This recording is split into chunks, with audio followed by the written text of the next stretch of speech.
Studio Epic. Today we will be transforming an oak tree into a wooden bat.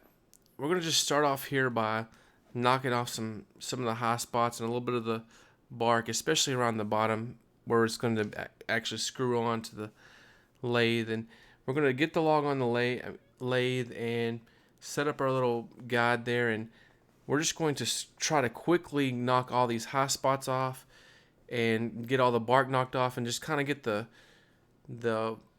log into a rounded form where it'll be easier for us to handle.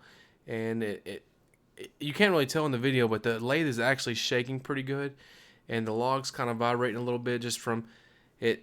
It is straight, but it's not as straight as it needs to be. And once we get all that taken care of, you can see now it's running a whole lot smoother, and it's actually taking a little bit of a form. You can actually see the bat kind of forming now out of the log.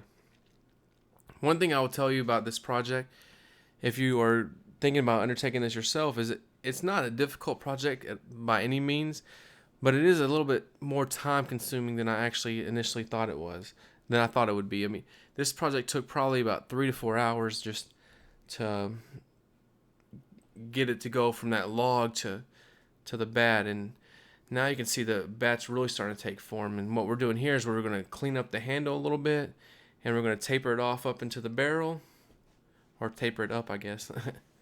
We'll taper it from the barrel down to the handle, and you're just going to want to continue to slowly form the handle and barrel and that tapered area until you actually have the bat size that you're wanting.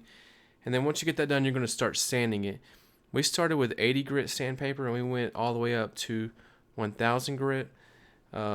We did several intervals. We did this, repeated it several times, and it just really brings the bat to a nice grain and smoothness.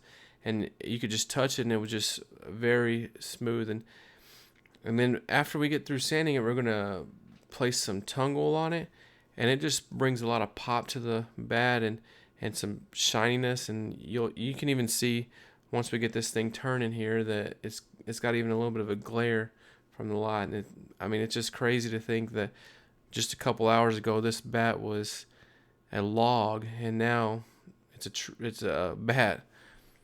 And right there, you're going to just want to cut that off, and on the other end it'll just pop out of the lathe, and it has a little burnt spot there.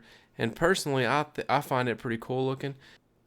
I don't actually have the video of where we got it off of the lathe. I apologize for that, but I encourage you, if you have time and a lathe and interest, to find you a log of some sort and turn it into a bat. It's a fun project, and I don't think you'll regret it.